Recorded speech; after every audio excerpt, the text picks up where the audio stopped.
Hi and welcome to Run Tall with Tim. I'm Tim and today I'm bringing you my full review of the Hoka Mach 4.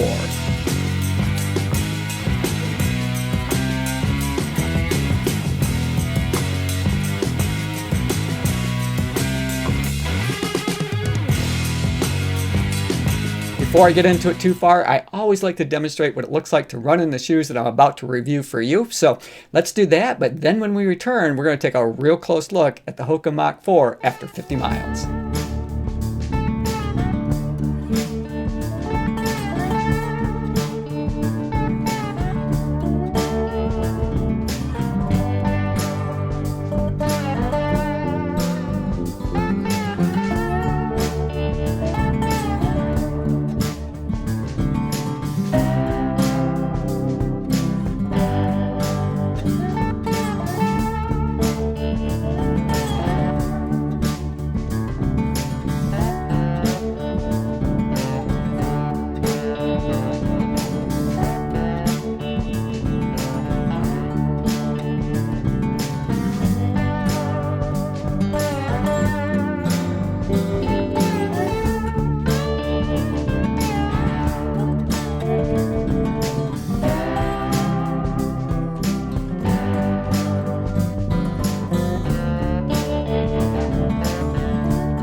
Now this is a shoe that I've really been enjoying. It's a long distance daily trainer. It's lightweight, comes in at 7.9 ounces for a men's size 9 on my scales. Now they have a stated weight of 8 ounces, so it's pretty darn close. Very lightweight regardless. And they cost $130 US. But they are so responsive and smooth and easy to run in. I'm training for a half marathon and I've been running in these shoes the last couple of weeks, so I put them through a lot of different workouts.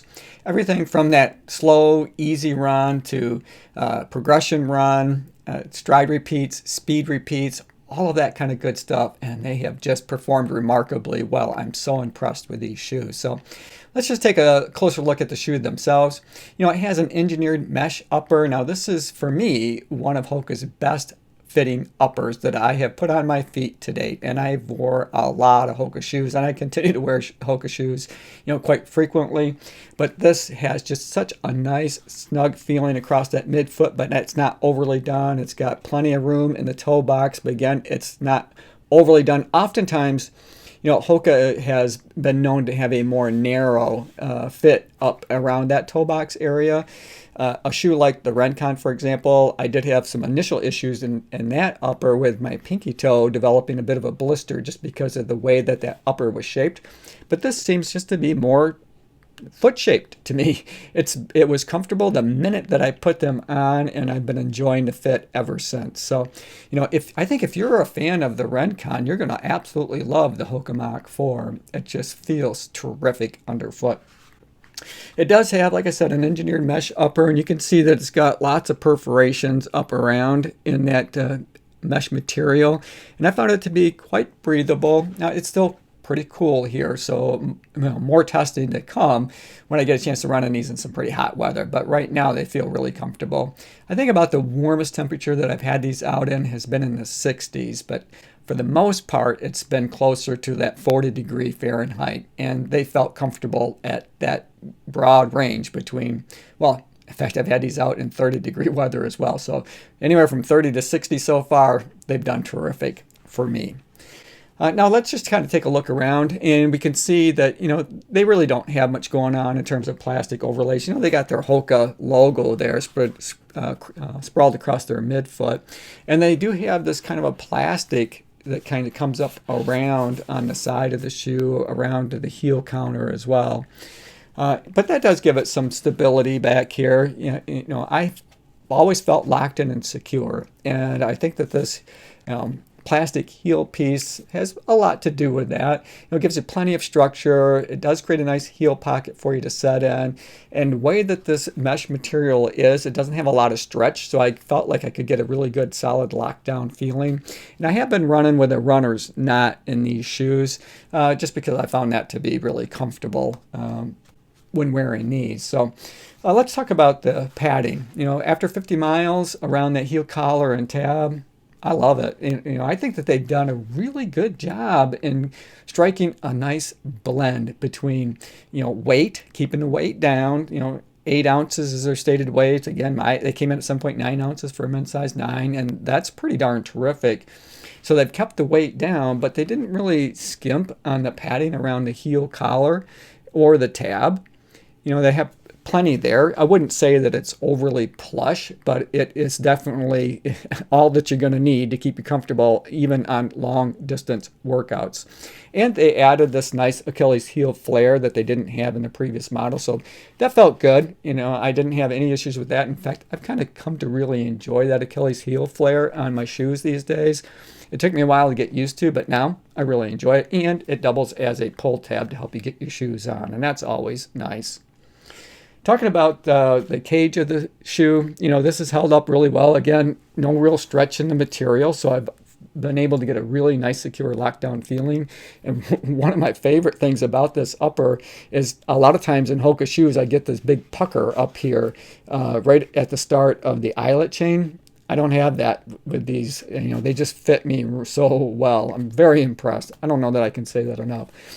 And then, again, across that midfoot section of the shoe, it's done really well. It's not, the lace enclosure system isn't so close together that you feel like, eventually it's going to overlap.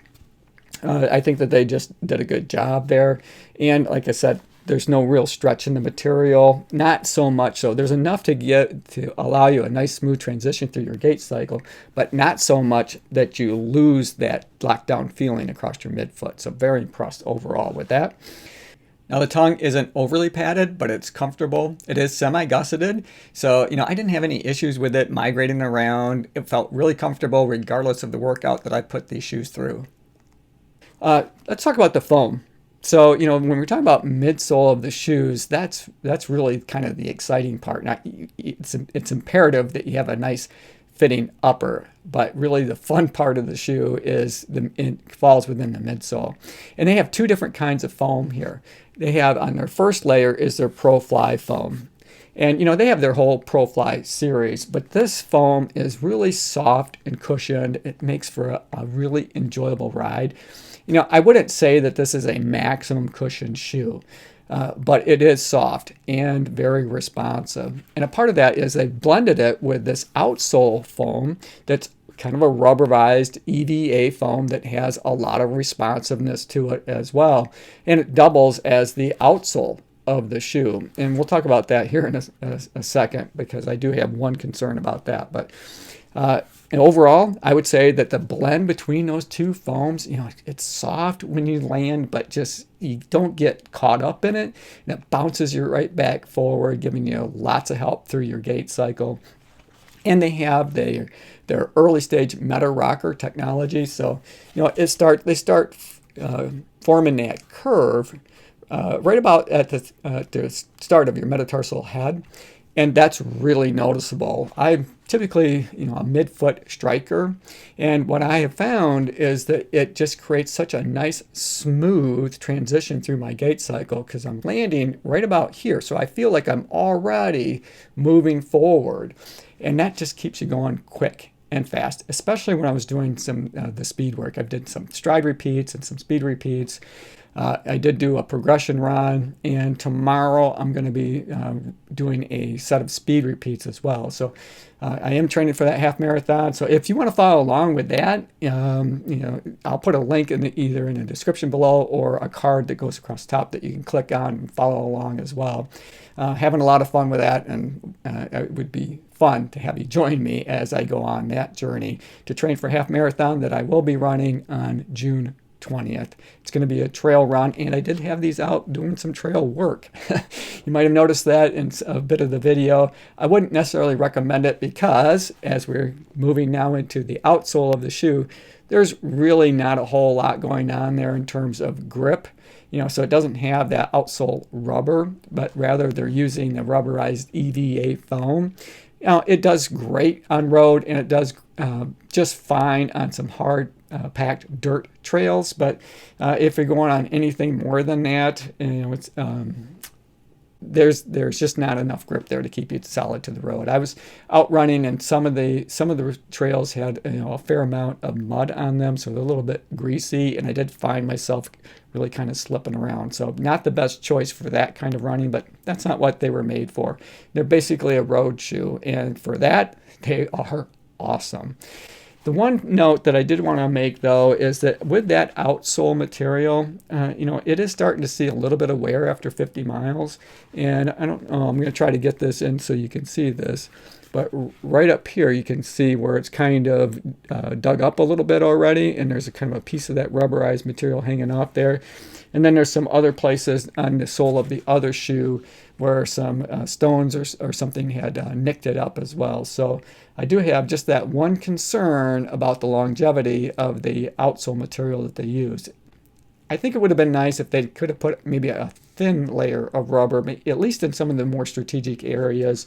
Right up around this area would have been nice, and maybe just a little bit back around in the heel area as well. But they didn't, so we're going to have to learn to live with that, and time will tell just how durable that outsole is going to be. We'll see as time goes on, and I'll keep you updated as I put more miles on these shoes, which I'm sure that I'm going to do. Hey, I hope you enjoyed the video. If you did, maybe give it a thumbs up. As always, run tall, run strong, be kind to one another. Thanks for watching, and we'll see you next time.